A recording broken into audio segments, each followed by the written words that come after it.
व्यक्ति के व्यवहार को दर्शाती है, यानी कि आपकी असल डिग्री आपका अपना व्यवहार है। दरअसल गुजरात हाईकोर्ट ने पीएम के डिग्री मामले में सीएम केजरीवाल पर 25,000 रुपए का जुर्माना लगाया था। उनको दंड मंत्री अरविंद केजरीवाल अदालत के फैसले को झूठा साबित करने में लगे हुए हैं और इसलिए वो सड़कों पर उतरे हैं। दिल्ली में केजरीवाल के मंत्रियों ने डिग्री दिखाओ कैंपेन शुरू करके इस मामले को ज्यादा धार देने की कोशिश की है। डिग्री दिखाओ कैंपेन, ऐसा करके आम आदमी पार्टी के नेता क्या भ्रष्टाचार में गिरफ्तार अपने मंत्रियों की चर्चा से लोगों का ध्यान भटका रहे हैं? यह भी एक बड़ा सवाल है। विपक्ष की एकता में राहुल गांधी के नेतृत्व को लेकर जहां कांग्रेस पीएम मोदी पर हमलावर है, मुख्यमंत्री मनीष सिसोदिया की चिट्ठी का प्रचार कर रहे हैं। वो बता रहे हैं कि जो उनकी चिट्ठी है देखिए किस तरह से, लेकिन वो आज भी उन्हें कट्टर ईमानदार की डिग्री दे रहे हैं। इतने समय हो गए और उनके ऊपर तमाम चार्जेस लगे हैं, लेकिन उनको वो कट्टर ईमानदार बताते रहे हैं। उधर पीएम मोदी पर गैर सियासी हमले को लेकर एनसीपी सुप्रीमो शरद पवार ने नेताओं को दो टूक कहा है। शरद पवार ने खरी खरी सुनाई है और शरद पवार ने साफ तौर पर कह दिया है कि ये नेता अपना और लोगों का समय बर्बाद कर रहे हैं इस तरह के मुद्दों को उठा करके, चाहे वो जेपीसी की जांच हो या डिग्री की। नहीं मिल पा रहा है, या फिर विपक्ष अपनी भूमिका के लिए संघर्ष में गालीबाज नेताओं की तूती बोल रही है। तो यह भी समझने की जरूरत है कि अपने अपने एजेंडे हैं लोगों के और कई बार अपने आप को आगे दिखाने के लिए कि हम भी किसी से कम नहीं हैं और असली विपक्ष हम ही हैं, यह भी करने के लिए कई बार कैंपेन चलाए जा रहे हैं। आम आदमी और दिखाएंगे। और इस पूरी खबर पर बातचीत करने के लिए हमारे साथ में खास मेहमान जुड़े हुए हैं। अनुजा कपूर जो कि स्पोक्स पर्सन है बीजेपी की, और उसके साथ ही साथ संजीव कौशिक जुड़ेंगे थोड़ी देर में हमारे साथ में, और विनोद मिश्रा जो कि हमारे संपादकीय सलाहकार हैं वो भी हमारे साथ जुड़े हुए हैं। सबसे पहले विनोद मिश्रा के साथ इसकी शुरुआत करते हैं। विनोद जी, किस तरह की राजनीति आप देख रहे हैं, क्योंकि जो इसको कहना चाहिए दर्शाता है कि आपके पास मुद्दों की कमी है।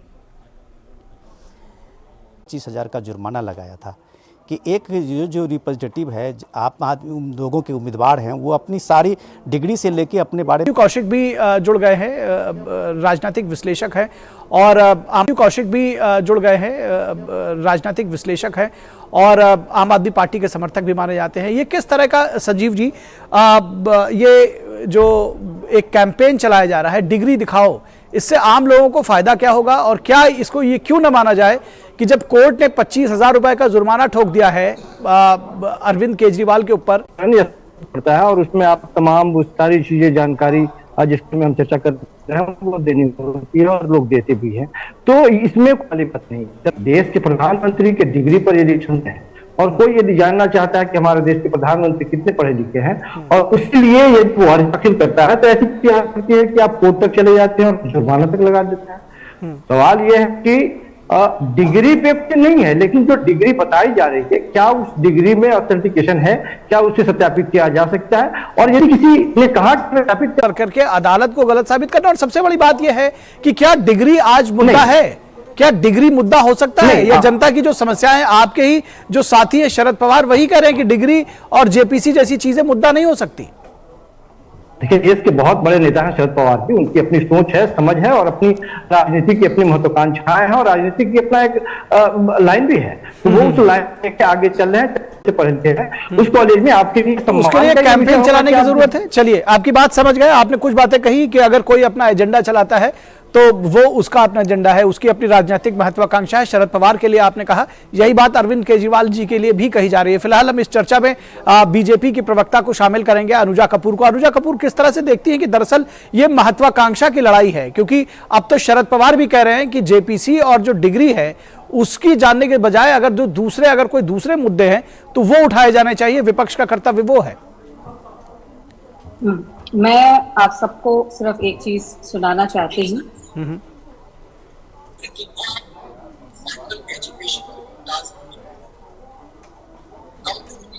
जिसने कम शिक्षा प्राप्त की एजुकेशन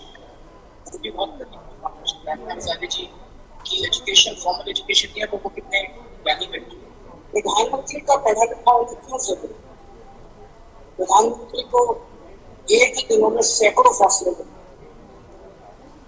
उनको जरूरत नहीं है किसी प्राइम मिनिस्टर को अपनी डिग्री को हासिल करने की जरूरत, दिखाने की जरूरत नहीं है। यही तो है इनका प्रॉब्लम, ऑड डे और इवन डे। क्या होता है, प्रॉब्लम सबसे बड़ी है अरविंद केजरीवाल जी की कि ये अचानक से, मुझे नहीं मालूम कि मानसिक संतुलन ठीक है या नहीं, क्योंकि इनको अचानक बैठे बैठे इनको अचानक से ज्ञात हो जाता है कि आज इस मुद्दे पे हम बात करेंगे, आज हम इस मुद्दे पे बात करेंगे, क्योंकि कहीं ना कहीं ये एक मुद्दे ढूंढ रहे हैं। आपको भी मालूम है, जब सुप्रीम कोर्ट की बात है, सुप्रीम कोर्ट ने इनको इस बात का चांदना दे दिया, इनको इस बात के बारे में बता दिया कि इनको 25,000 के जुर्माना लगा दिया। तो देखिए, इनको इस बात को समझना चाहिए कि डेवलपमेंट की बात करनी है आपको।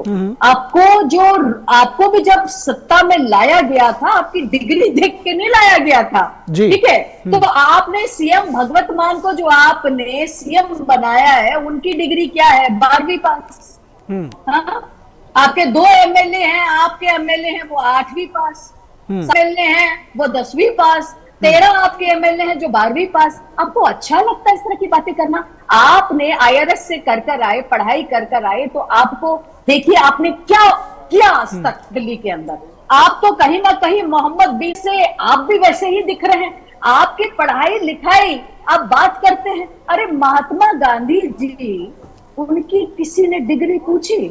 वो हालांकि लॉ से ग्रेजुएट नहीं थे, उनको सिर्फ प्रैक्टिस करने का दिया गया था। बट फिलहाल ये बहुत बड़ी बेइज्जती होगी महात्मा गांधी के लिए, जिन्होंने पूरे देश को एकजुट कर दिया। आज ये अपने मुंह से खुद कहते हैं, इनको पता ही नहीं है। आपको मैं वही बता रही हूँ, आप सर जाके आप लोग को शायद वही बात है, ये आपके नहीं आपके अरे कमाल कर रहे हैं आप। मैं आपको यही बात बता रही हूँ। और उसके बाद आप देखिए, आपके खुद के एक एक करके बोलिए। संजीव जी उनको खत्म कर लेने दीजिए। संजीव जी आपके पास आएंगे। Thank you. हाँ बिल्कुल, इनको आदत है, इनको यही सिखाया गया, तभी तो इनके आता है। कोई नहीं, अनुजा जी आप अपनी बात खत्म करिए। अनुजा जी खत्म करिए जी। हाँ, तो सबसे बड़ी बात क्या है, आप यही देखिए, यही जो मैं आपको दिखा रही थी, उसके अंदर वो कह रहे थे, क्या मैंने कभी अन्ना हजारी जी की डिग्री मांगी? ये खुद ही जो मैं आपको दिखा रही थी उसमें यही था, क्या अन्ना हजारी की डिग्री मांगी? क्या जब आप धरना में बैठते थे तो आपके से किसी ने आपकी डिग्री मांगी?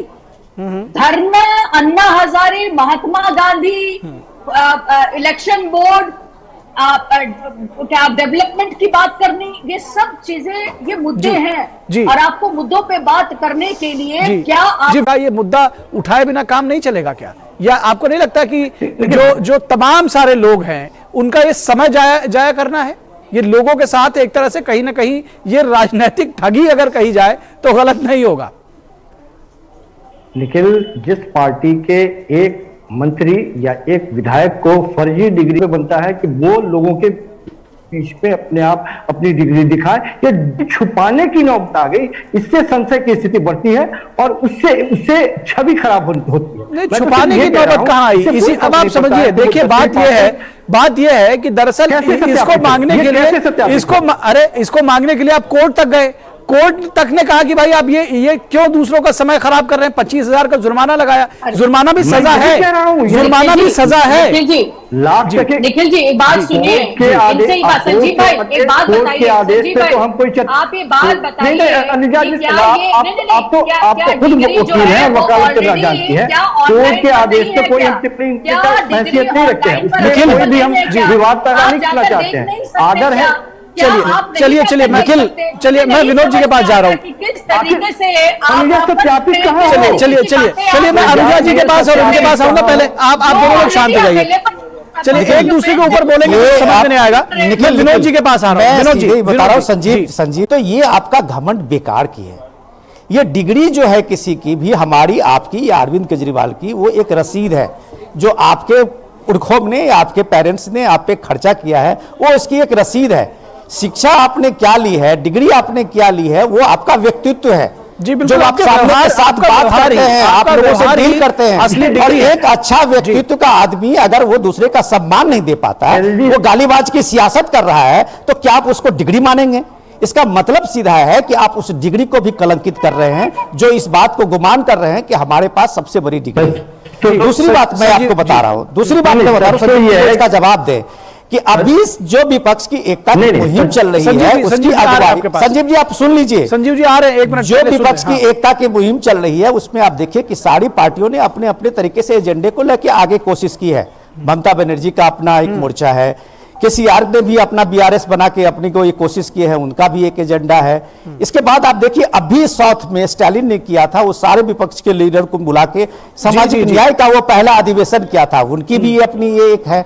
तो क्या इस छटपटाहट में कि केजरीवाल को कोई पूछ नहीं रहा है, क्योंकि वो भी एक राष्ट्रीय पार्टी बन गए हैं, उनका भी एक दावा है कि गुजरात के बाद वो भी एक नेशनल पार्टी होने का दावा करते हैं, तो क्या इसके बजाय में आप पीएम को गाली देते हुए अपने को एक बड़ा साबित करने की कोशिश कर रहे हैं? जी, ये लाइन जो आप खींच रहे हैं, इस सवाल का जवाब, ये लाइन खींचने के लिए आपको समय बहुत कम रह गया हमारे पास। संजीव जी से इसका जवाब ले लेते हैं। संजीव जी, दरअसल मैं इसी पर आ रहा था जो विनोद जी ने सवाल उठाए कि मुद्दों की कमी और अपने आप को बताने की एक छटपटाहट कि साथ साथ हमको भी देख लीजिए, मैं भी जो इसको कहते हैं कि मेन लाइन का पॉलिटिशियन हूं और विपक्ष में मुझे भी देखा जाए, क्या इस बात की छटपटाहट है?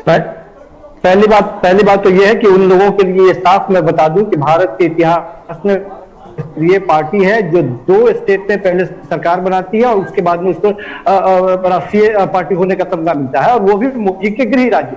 तो ये रिकॉर्ड को ध्यान में रखा, पिछले 8 सालों की बात की जा रही है। पिछले 8 सालों में 2 स्टेट में सरकार ही नहीं बनी है, बल्कि आपने देखा कि पिछले बार जब 3 जगहों के चुनाव हुए, 2 जगहों से भारतीय पार्टी को बाहर का रास्ता दिखाया और एक जगह पे भारतीय जनता पार्टी अपना प्रदर्शित रही। वो भी किस वजह से रही वो सारे लोग जानते हैं, गुजरात में किस तरह की।